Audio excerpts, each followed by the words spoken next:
Previously on Deep Cover. Bob Cooley fled Chicago in November of 1989. Bob's life, as he knew it, was over. He had rejected the witness protection program and instead opted to improvise. He took on a new identity and planned to hide out.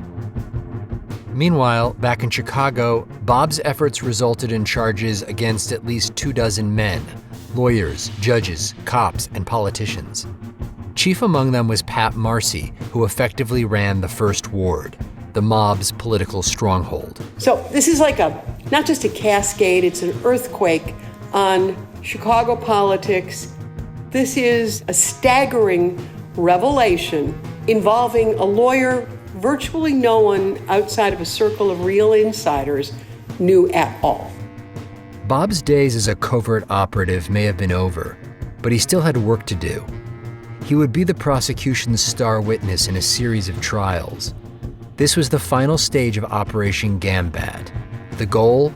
Break the chokehold the mob had on Chicago.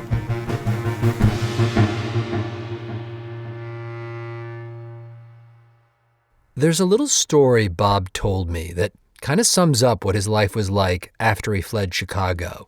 And it's about, of all things, furniture. I started off when I first left town, I started off with all my own furniture and all the rest of it. And all the rest of it. You know, like a toaster and a can opener and a TV. Not just that. Initially, Bob built a little nest for himself. After bouncing around from east to west, he settled down in Richmond, Virginia, and started getting all domestic. I had met a girl who had moved in with me. She thought maybe we'd get married. Well, that wasn't my idea, but anyhow, she had just moved in with me about a week before. And I went to Chicago for a trial. That was the rhythm of Bob's life now.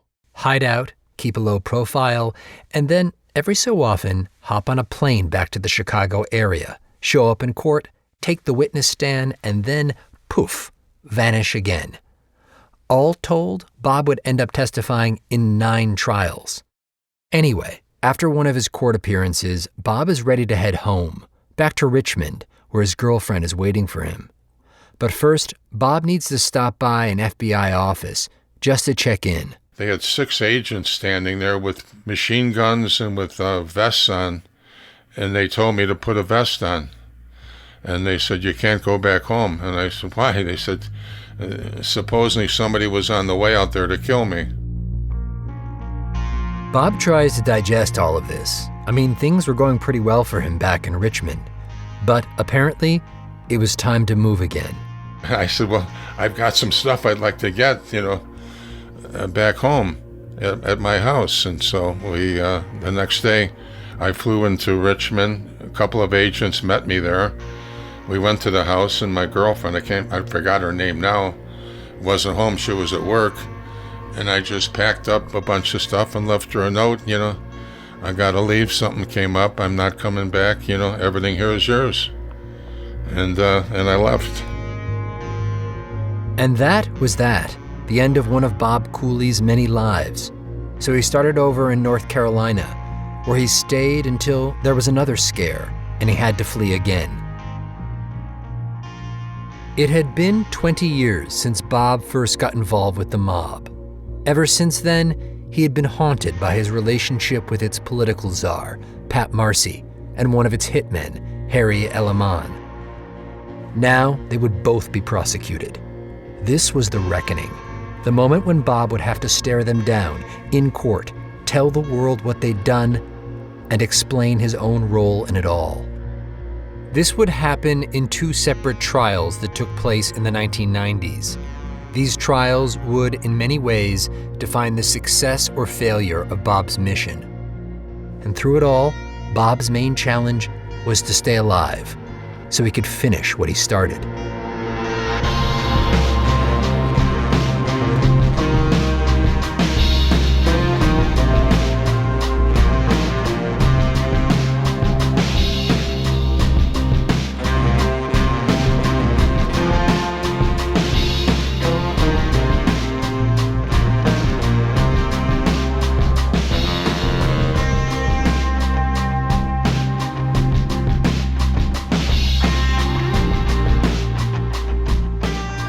I'm Jake Halpern, and this is Deep Cover, Mobland.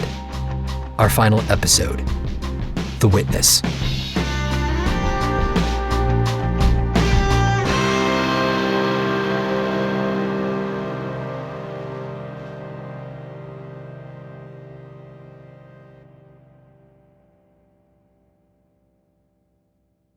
Before Pat Marcy was indicted, prosecutors invited him to their offices for a little visit. Tom Durkin was there for that meeting. Today, he's a federal judge, but at the time, he was an assistant U.S. attorney. Pat Marcy came in with his lawyer. The U.S. attorney explained what the charges would be. Marcy was older now. He was in his 70s and not in the best of health. And he was in hot water. Marcy was about to be charged on multiple counts, including racketeering, bribery, and extortion. The prosecutors wanted to see if Marcy might cooperate. And I distinctly remember Pat Marcy saying, "Good luck to you," and standing up and walking out. In other words, go to hell. So, Tom and the other prosecutors had to build their case, and they had a lot to work with. For starters, they had all those secret recordings that Bob had made, which they could play for the jury. These would prove that Marcy had orchestrated bribes. Sure, sometimes Marcy spoke in code, but that's where Bob would come into play. He could get on the witness stand and offer context, almost like a translator, decoding mob speak. The prosecutors also wanted to prove that Marcy had arranged to fix court cases in the more distant past, before Bob had flipped. Like that notorious murder case back in the 70s involving the reputed hitman, Harry Aleman. The feds wanted to prove that Marcy had schemed to fix that case, that he was the one who'd recruited Bob Cooley to bribe the judge. But proving this would be much harder. Sure, Bob could testify, but there were no secret recordings to back him up. So who could corroborate Bob's story? The judge on the case, Frank Wilson, was now dead. He had taken his own life. And that left only one person, Catherine Fleming. If you recall, in 1977, the year of the Harry Aleman trial, she was Bob's secretary and lover. But she knew very little about his shady dealings. I wasn't looking to figure it out because it was none of my business. But Catherine was with Bob at the restaurant when he made the payoff to Judge Wilson. She didn't see the actual payoff or even know about it at the time. But afterwards, the judge had told her, "You look like a nice girl. Stay away from him." Tom Durkin, the prosecutor, felt that if he could persuade Catherine to testify, she could be the linchpin. Everything she witnessed indicated that Bob was telling the truth. Catherine agreed to cooperate, but her family was unhappy, especially her mom. Oh, she went nuts. She had a fit. Lots of screaming. She demanded that I not testify, that it had nothing to do with me, that Bob was wrong to do this, wrong to involve me. She felt that he was a horrible person. She felt that everyone was using me and the Mafia would kill me. Even so, Catherine felt she had to do something. I thought that it's very wrong for judges to get paid off so that hitmen can continue to murder people. And nobody wants to testify because their mothers scream at them that you're going to get murdered. And I wanted to do the right thing. Catherine's testimony would be a huge boost for Tom Durkin and the prosecution, especially because she had no reason to lie. She was just a regular civilian, a bystander caught up in a tangled scheme of corruption. And by testifying, she would, in effect, be taking on the mob. In short, she bolstered Bob's credibility. Big time. It was remarkable corroboration from a witness who had no motive to lie. I thought that was the best piece of corroboration I've ever had in any case I've ever prosecuted. So that was that. The prosecution's case was coming together. They had Bob Cooley, they had his secret recordings, and they had Catherine Fleming, the stalwart secretary who would not be intimidated. The trial of Pat Marcy kicked off on December 14, 1992, almost exactly 3 years after Bob Cooley fled Chicago. And on trial alongside him as co-defendant was one of Marcy's associates, the First Ward Alderman Fred Rohde. In his opening statement, Marcy's defense lawyer, Ed Jensen, told the jury, quote, Robert Cooley is a liar who will say or do anything to convict Pat Marcy. He's an envious man who has spent his whole life lying and cheating, and he has decided to put these talents to work for the government. So that was the game plan: smear Bob. Before he even took the stand, make Bob Cooley look like the rat of all time. Eventually, Bob arrived at the courthouse to testify, and for the first time in years, he came face to face with Pat Marcy. I was brought into the courtroom. I was put up in the chair. I'm sitting up there in the witness chair. I see Pat over there, and he's glaring at me. Bob says Marcy's lawyer approached him. The two men knew each other, brushing shoulders in the city's courts. Jensen comes walking up to me while the jury is being brought in, and he says, "How you doing, Bob? You look good. Everything okay?" I said, "Get the fuck out of here."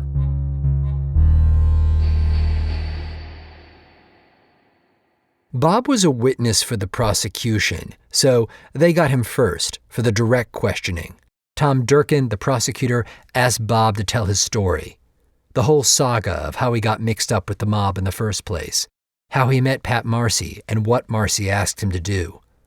Bob was calm and collected, clarifying the smallest of details. As a former criminal defense lawyer, Bob knew exactly what he needed to do. Tom says Bob's performance as a witness was one of the best he ever saw. Every question I had was answered directly by him. The evidence we were able to play, the tapes, we put up pictures of the main players as he was talking about people. All the while, Pat Marcy sat there, as if none of this had anything to do with him. You couldn't get any emotion out of him. He wasn't grimacing or rolling his eyes or muttering under his breath or anything like that. He was very stony-faced. Bob says he also remembers Marcy's cold, hard gaze. Pat Marcy is staring at me. When he's staring at me, I give him a wink. I give him a wink and a smile, and he starts coughing. He started coughing and wheezing, almost uncontrollably. As all this is happening, Tom has his back to Marcy, so he can't see him, but he remembers hearing coughing. In the moment, Tom didn't think much of it, but turns out it was an omen of what was to come. A day or so later, Marcy's lawyers announced that he'd had a heart attack. Tonight, Pat Marcy is in critical condition in the cardiac care unit of West Suburban Hospital in Oak Park. Despite defense objections that the 79-year-old Marcy should not be tried at all due to poor health. The plan was to prosecute Marcy again when his health improved, but it never did. The case against Marcy ended in a mistrial. A short while later, Marcy died.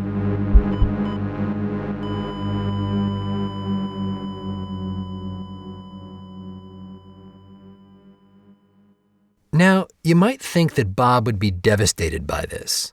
I mean, he'd risked his own life and spent the last 3 years on the run, all in the hopes of nailing this guy and sending him to prison. And now this? But that's not the way that Bob saw it. Bob, in classic Bob fashion, took credit for Marcy's death. Wait, are you saying that you think you caused him the heart attack? I have no doubt in my mind. I have no doubt in my mind. But as I say, because this man had so much hatred towards me in his system. The truth is, there's no real proof that Marcy had a heart attack right there in the courtroom while Bob was winking at him. But as Bob tells it, in his mythology, that's how it all played out. In other words, he won. Though, arguably, Marcy lived by his own rules to the ripe old age of 79 and checked out just in time. I asked Tom, the prosecutor, if he felt that Marcy had basically escaped justice. He didn't escape justice. He was indicted. He was held up to the public as a person who had fixed murder cases. He was on trial in a courtroom in front of a jury. A lot of the secrets of his life were exposed, so he didn't escape justice. Did he escape going to jail? Sure, but at what price? He died. Pat Marcy's death was a mortal blow to the First Ward. Marcy was more than just the boss. In so many ways, he was the First Ward. He'd been there for decades, and his connections, his know-how, and the fear that he conjured, it all died with him. No one could really fill his shoes. And the other possible candidates, well, they went down with him. Fred Rohde was convicted on multiple counts of racketeering and extortion. He was sentenced to 4 years in prison. As for John D'Arco Jr., the poet and state senator, his case also went to trial. He was convicted of extortion and sentenced to 3 years in prison. In the years since Marcy's death, the political boundaries of Chicago's wards have been redrawn and then redrawn again. And the old First Ward, in both shape and power, is no more. Bob may rightly claim credit for the downfall of the First Ward, but his most defining moment would come in another trial, where he would face off with the hitman, Harry Aleman, and try to atone for his own original sin. More on that after the break.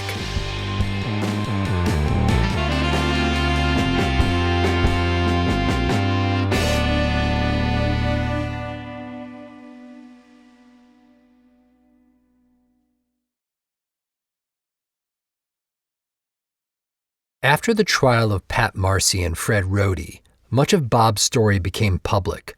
And one of the biggest revelations was this. Bob had bribed a judge and helped Harry Aleman, the hitman, go free. Not only that, but Catherine Fleming, Bob's secretary, had provided some corroboration. And this, among other things, raised the question, would prosecutors go after Harry again, some 20 years later? Mind you, doing this wouldn't be easy. Harry had a very powerful ally on his side, and I don't mean the mob. I'm talking about the Fifth Amendment of the U.S. Constitution. It said that no one could be placed in double jeopardy, meaning you can't be prosecuted for the same crime twice. But turns out, state prosecutors came up with a clever workaround. They argued that because the original trial appeared to have been fixed, well then, Harry had never really been in jeopardy in the first place, had he? This question was actually appealed all the way up to the U.S. Supreme Court. In the end, the decision was Harry could be retried. Now, to give you a quick refresher, the first trial of Harry Aleman occurred back in 1977. There were 2 eyewitnesses, both of whom identified Harry as the killer. The public and Chicago media were shocked by the not guilty verdict. But no one was more deeply impacted than the family of the victim, Billy Logan.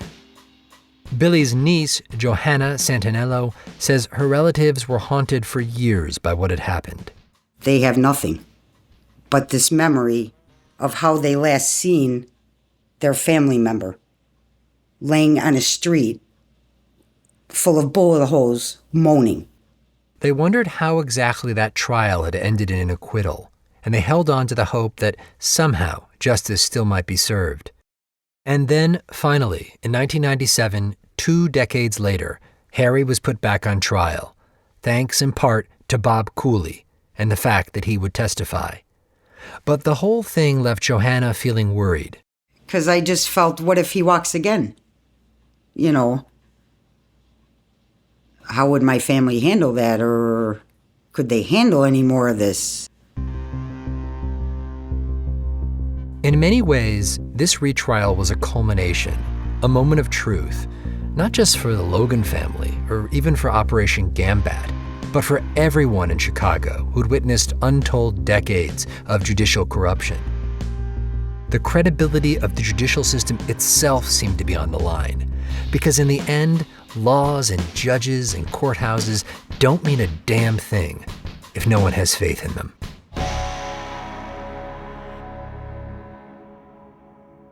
As the trial got underway, the prosecution called its witnesses to the stand, many of the same people who testified 20 years earlier. It was a bit like the reunion of an old TV show, with the same actors and a few new twists. There was the neighbor who said he'd witnessed the murder, the accomplice who said he'd helped Harry plan the whole thing, and there were new witnesses too, including Bob Cooley. Bob says he showed up with his own security detail. Well, I guess it was like the mayor or the president coming in. They were so worried about my security because of, obviously, this was going to be a case that would be making history. It's a very big deal. Investigative reporter Carol Marine covered the trial. She also remembers all the fanfare surrounding Bob. You're surrounded by agents. They're in bulletproof vests. They're guarding you. They've got automatic weapons everywhere. Yes, you are the center of the universe. When he finally took the stand, Bob told the courtroom how, in the past, he'd been a fixer for Pat Marcy and the First Ward. He was, in effect, a tool of the outfit who'd been asked to protect one of their most valuable assets, Harry the Hook Aleman. Bob explained how, in the original trial, he'd bribed the judge, Frank Wilson, and how later, after the not guilty verdict came out, the judge had told him, "You destroyed me." Carol was there in the courtroom for this moment. Bob Cooley does not demonstrate much emotion at all. He's got a pretty flat affect. But there was a point in his testimony talking about really almost forcing Frank Wilson to take the money in a men's bathroom. I mean, he choked with emotion and had to kind of swallow hard and keep talking. Because he knew that he was one of the instruments of Frank Wilson's demise. He couldn't have been other. Yes, the outfit ruined Frank Wilson. Yes, Frank Wilson ruined Frank Wilson. But ultimately, all of the players in the surround sound of that were responsible for the death of Frank Wilson. Afterwards, Harry's lawyer had a chance to cross-examine Bob. His strategy from the start was to discredit him, to dredge up Bob's checkered past.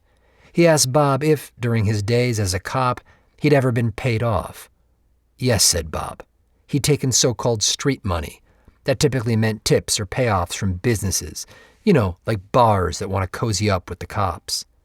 The defense lawyer kept hammering away at Bob, portraying him as a shifty and shadowy character. In response, Bob was remarkably candid. He didn't make elaborate arguments or justifications. He just kind of took it on the chin. At one point he said, quote, "I'm not making any excuses for what I did. I did what I did, but it was an easy way to get to the top during that time, and I took the easy route." This guy's trying to make me out to be somebody who's a crooked cop passing out bribes. Because I guess what he's trying to do is the classic, I'm going to tarnish your reputation and credibility. But the whole purpose of you appearing today as a guy who fixes cases and places bribes. It's giving me credibility in that sense. The whole process was tricky for Bob. He wanted to be seen as the guy who'd cleaned up Chicago. But in order to do that, he had to admit publicly to all the most questionable and unsavory things that he'd ever done. The danger was that these admissions would define who Bob really was, because everyone was trying to make up their minds about Bob. In his closing statement, the prosecutor told the jury, quote, "I'm not telling you have to like Bob Cooley. You don't have to like him. But you know what? Bob Cooley faced what he was." As the jury finished its deliberations, onlookers packed into the gallery to hear the verdict. Johanna Centinello was there with the other members of the Logan family, hoping that maybe, finally, there'd be justice for Billy.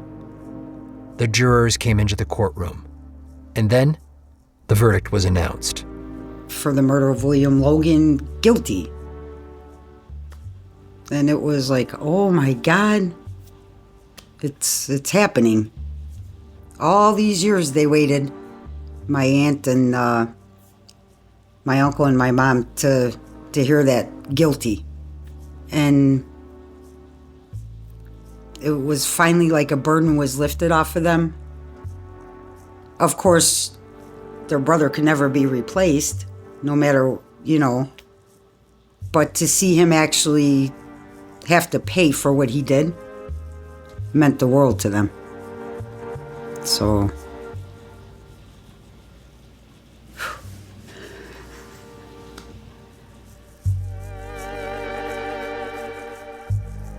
according to the Chicago Tribune, when the verdict was announced, Harry Aleman didn't flinch. He simply blinked his eyes and stared straight ahead.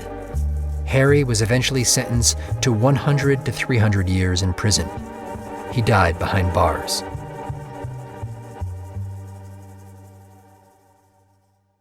After the trial, as reporters clamored for quotes and comments, one prosecutor proclaimed, quote, "This will close the books on an ugly era in Cook County. It's a great day for American justice."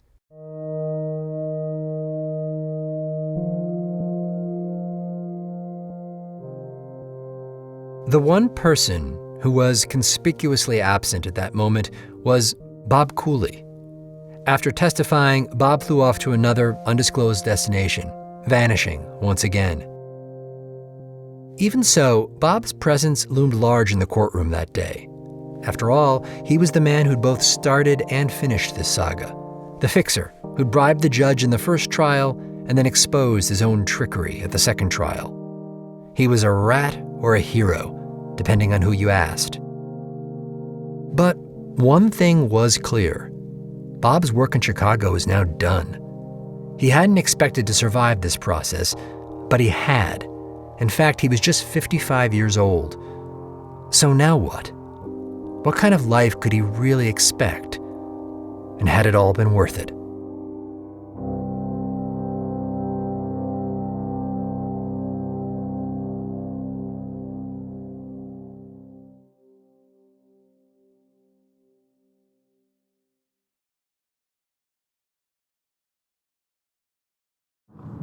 Okay, I'm driving down a desert highway here.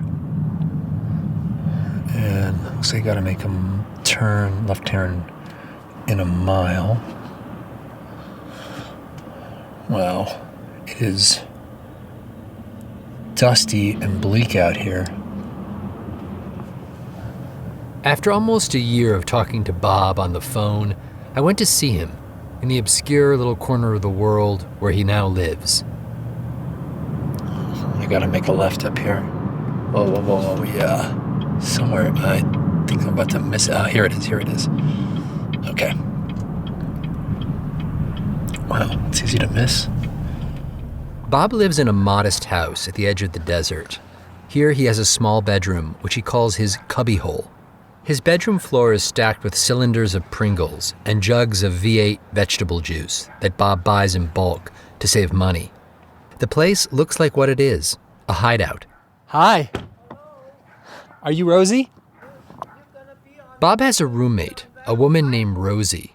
When I visited, she was wearing a house dress with brightly colored, psychedelic-looking flowers. She's actually the one who owns this house.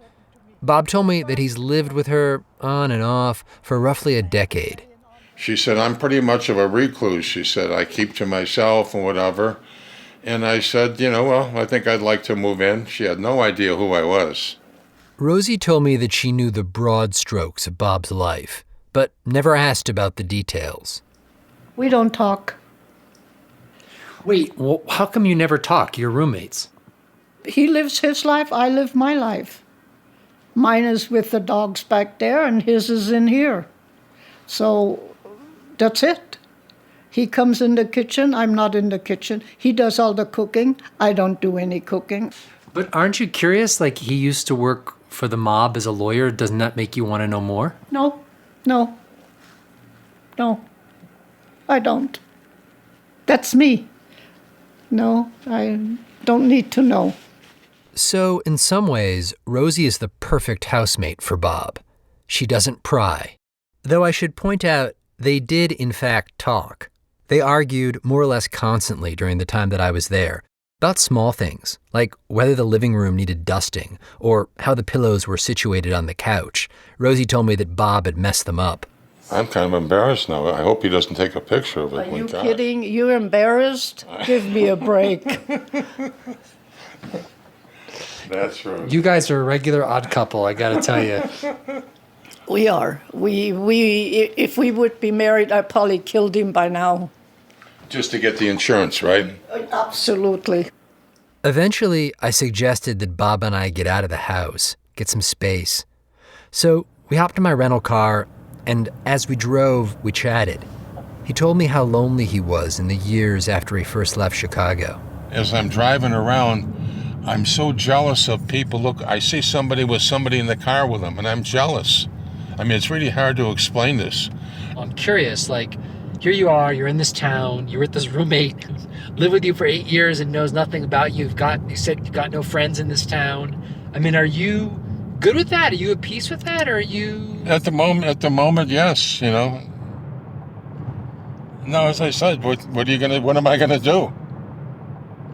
I can't feel sorry for myself. It's a decision I made. And I suspected it would be bad, never as bad as it got. In terms of, fighting off the loneliness for a long period of time. As we continued driving, Bob pointed out a few of the local landmarks, restaurants and the like. Though he told me he was so strapped for cash that he hadn't really dined out in years. Bob also showed me the office of his lawyer, who'd recently helped him file for bankruptcy. Bob told me that he'd been living off credit cards for a while, but then the monthly payments got so high that they ate up what little money he made from Social Security. So declaring bankruptcy, it had been kind of a relief. Over the past 25 years, it hasn't always been like this for Bob. He says that when he initially left Chicago, he had some money in savings. But Bob, ever the gambler, had made some risky bets on the stock market and lost almost all of it. Bob also co-wrote a memoir with the journalist Hillel Levin. He made some money off the book, but that was back in 2004. And in the years since then, he's been kind of scraping by. It's ironic, really. As a kid, Bob loathed the feeling of being poor. Remember, he hated that his mother had to comb the shelves looking for dented cans so she could ask for a discount. This, as much as anything, fueled his ambitions to become wealthy, to become no-tie, gold-chain Bob, a guy who walked around town with thousands of dollars in his pockets. And now, here he was, all these years later, clipping coupons and buying V8 and Pringles in bulk to make his money last. In the Hollywood version of this story, the Bob character would likely have ended up on the beach somewhere, maybe down in the Caymans. But that's obviously not how it panned out for him. And this got me thinking, what was the ending that Bob deserved? Given everything that he'd done. I mean, it was complicated. Bob was the guy who induced his friend into taking a bribe that ruined him. A guy who helped a murderer walk free. A guy who prevented a female cop who'd been beaten from getting justice. But this was also the guy who tried to right these wrongs. He'd shown tremendous courage. Bob had made a stand against the mob and exposed systematic corruption. And the impact he had on the city of Chicago, it's indisputable. Here's Carol Marine, the investigative journalist. Bob was one of the most consequential witnesses that ever took the stand in a federal organized crime trial, or probably almost any trial. He did this city and this state a great service. He risked his life. He did something that no one else had done. He penetrated the first ward and he took down its power brokers. It was tremendously important in fighting public corruption. Of course, Chicago still has its challenges. In 2019, the city's longest-serving alderman, a guy named Ed Burke, was indicted on 14 counts of racketeering, extortion, and bribery. Burke went down because another city alderman betrayed him. That guy wore a wire for 2 years and made a series of secret recordings. It was a long con. Seemed like he took a page right out of Bob Cooley's playbook. Operation Gambat may now seem like ancient history, something that happened way back in the 80s, but the ripple effects are still being felt to this day. There's this concept in the law known as camouflaging bias. The idea is a judge takes a bribe in one case and then, to avoid suspicion, punishes the hell out of other defendants. So it looks like the judge is tough on crime. Then, years later, the defendant cries foul, says, hey, that wasn't fair. I got hit with this huge sentence because this corrupt judge was covering his tracks. And that's what's happening in Chicago right now. Prisoners arguing that they too were victims of the corruption that Bob exposed. And so the story goes on. Some members of Bob's family really appreciate what he did for the city of Chicago. His brother Joe, who was an assistant U.S. attorney, told me that he was proud of Bob's legacy. And his brother Dennis told me he gradually came to respect what Bob had done. But it's been trickier with some of Bob's other siblings. I mean, and I have a sister and another brother who want nothing to do with me. They want absolutely nothing to do with me. Why do you think that is? Because they believe what they saw, that I'm some kind of a rat. I mean, why else would it be? I spoke with both of the siblings Bob's referring to here, Tim and Diane. Both of them conveyed to me, in so many words, that they cared about Bob. But they'd never really been close with him. That even as a kid, Bob had been unscrupulous, hot-headed, and full of himself. I talked about this at length with Tim Cooley. If you recall, Tim is the yoga instructor who lives in Vermont. I don't know, why is Bob Bob? I've been thinking about it, and this may sound weird, but I don't know if Bob has ever felt loved. I've never known a loving relationship that he's been in, actually. He's had a lot of sex, I'm sure, but I don't think he's ever been in love. He's never had a relationship that I've ever been aware of. And so it's like he's looking to fill that lack in some other ways. Tim offered me a take on his brother that was neither rat nor hero, but something else altogether. I'm afraid that what matters most of all is just that he's known. That he's known, and the goodness is almost irrelevant. I'm sorry to say. The most important thing is that, look, I am a big man. Look, I am somebody. I can do really horrible things. I can do good things. I'm somebody. When I relayed all of this back to Bob, word for word, to my great surprise, Bob shrugged his shoulders and said, he's right in a sense. In the year that I spent talking with Bob, he was always upbeat and quick to laugh. Part of this is just Bob's nature, but I think he was also kind of selling me on his story, as if to say, look at me, I lived quite a life, didn't I? And he had. But when I visited Bob in person and saw his cubby hole and the roommate who didn't really know him or care to know him, I got a different feeling entirely. Bob's bravado was gone, and in its place was an air of defeat and almost disbelief, as if he couldn't quite fathom that this is how things had turned out. I asked Bob if there was any part of him that regretted what he'd done. If he could go back in time, would he have done it differently, not flipped at all? Absolutely. Absolutely. The day I put on that wire, it was all over. I knew it was all over. I knew that, my life could never be, but I never dreamed it would be as bad as it got. I'm no better off than some of those beggars out there in the street. And I'd rather not even think about it because, again, it is the way it is. To say I wish I could have changed that, are you kidding me? I'm trying to understand how you think about your own life if the defining thing in your life is the thing you wish you hadn't done. You've seen my life now. Think about that. You've seen my life now. And you can't understand how I wished I hadn't done that? That makes no sense. Well, I understand it. It's not that I don't understand it. I just trying to wrap my head around it, that's all. But, again, I don't know. I'm just saying that there's no question in my mind. I'm I'd be an idiot to say, gee, I'm glad that I, destroyed myself.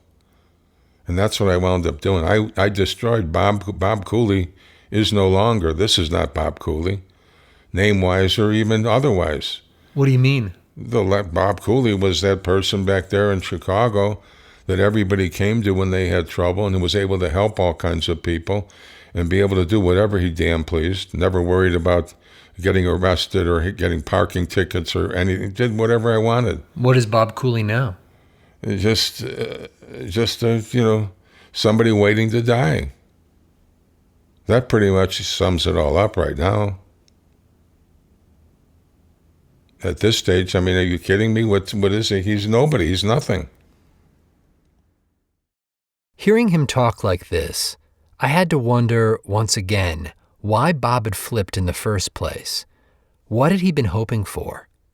There were so many different theories, and Bob himself kind of waffled on this question, offering different explanations on different days. It was to clean up the city. It was to heed the advice of his dying father. It was to stand up to Pat Marcy, who was a bully. And it's true, Bob did not like being pushed around. But my feeling about all of these was, yeah, maybe. But they seem like partial explanations, at best. The theory I heard the most was that Bob owed money to the mob. That's what was in all the papers at the time. But I don't really buy it. I mean, think about the timeline. Bob flipped back in 1986. He fled town in 1989. So put yourself in Bob's shoes. If you were truly worried about owing money to the mob, and you were spooked that some goons were going to break your legs or worse, why would you flip and then stick around town for the next 3.5 years? You wouldn't. It's true, Bob was a gambler. And I think that this does, in fact, explain what he did. I kept thinking back to what Bob told me on the very first day that we talked, that he'd been walking down the street to get a deli sandwich. He'd seen the prosecutor's office and just walked in on an impulse. And now I could see it. Here's Bob, the gambler. Because walking into that office was in some ways the biggest gamble of all. He was wagering his life. He was betting that he could, almost magically, save himself and perhaps the city of Chicago while he was at it. Not a sensible bet, a real long shot, you might say, which is probably exactly why he did it.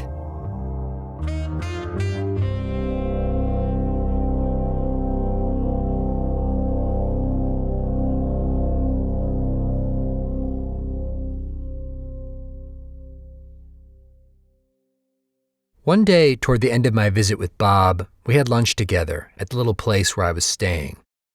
I ordered us some pizza, which we didn't finish, and I was about to throw the leftover slices out when Bob stopped me. No, save those, he told me. He wanted to feed the wildlife. Why do you like to do it? Because I've been doing it all my life, pretty much. I like to feed the animals. Why? I'll be rewarded down the road for it. It's always something for something. I like animals. I feel bad when I see them out there. They might be going hungry. It's always been my nature. I just do it. We took the scraps of pizza and drove over to one of Bob's favorite spots. It was at the edge of a parking lot next to a strip mall. He came here often. Right. This is kind of a random spot. Why do you pick this spot? We're at a... There's a lot of birds here. You'll see them all over here. Over on the other side there, they've got a fast food restaurant, 2 fast food restaurants. And that's where the birds seem to migrate. I stood there and watched as the birds flocked around him, swirling and chirping. For a moment, he seemed genuinely content. The whole scene reminded me of how, back when he was still in Chicago, wearing a wire, he used to feed the baby raccoons, with no ulterior motives, just a pure and simple act, a real rarity. Because nothing in Bob's life was ever simple.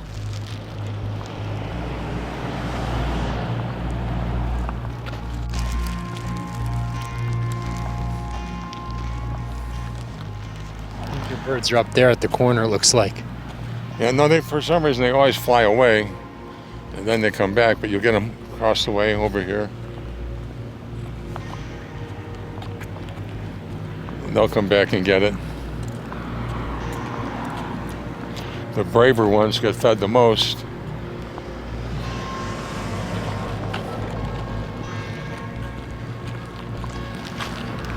Yeah, there's some of them coming up above.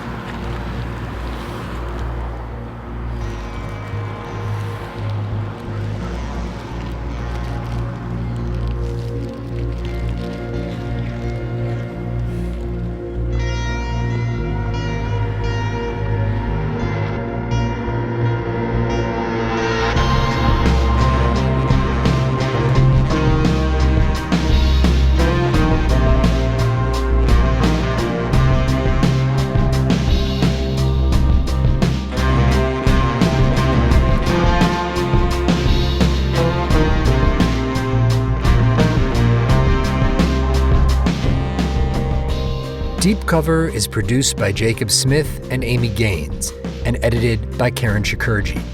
Our senior editor is Jen Guerra. Original music and the Deep Cover theme was composed by Luis Guerra, with performances by Luis, Adrian Terrazas, Alan Fajardo, Mike Longoria, and Jimmy Messer. Flawn Williams is our engineer. Our art this season was drawn by Cheryl Cook and designed by Sean Carney. Mia Lobel is our executive producer. Special thanks to Heather Fain, John Schnars, Carly Migliori, Maya Koenig, Christina Sullivan, Eric Sandler, Mary Beth Smith, Brant Haynes, Maggie Taylor, Nicole Morano, Megan Larson, Morgan Ratner, Royston Beserve, Lucy Sullivan, Edith Rousselot, Riley Sullivan, Jen Sanchez, Jason Gambrell, Martine Gonzalez, and Jacob Weisberg. Additional special thanks to Jill Gillette, Travis Dunlap, Maggie DePoy, Bill Hogan, David Grossman, Mike Shepard, Jim Wagner, Denny Chirillo, Lisa Chase Patterson, and Michael Deutsch. Also, Christian McNally, Isabel Vasquez, Jesse DeBartolomeo, Jane Miliotis, Sarah Kradich, and the National Archives at Chicago. I'm Jake Halpern.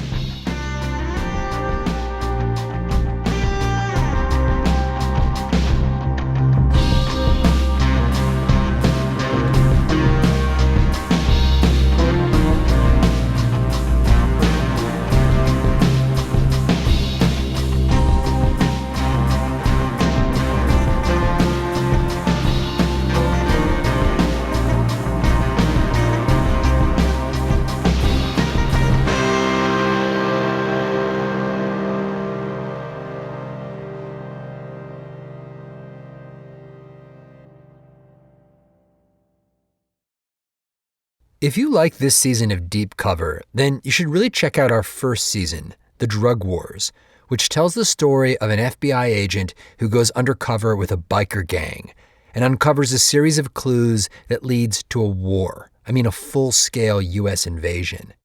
Also, check out Pushkin's other true crime podcasts, Lost Hills and Bad Women. These shows and more are available ad-free for Pushkin Plus subscribers. To find more Pushkin podcasts, listen on the iHeartRadio app, Apple Podcasts, or wherever you listen to podcasts.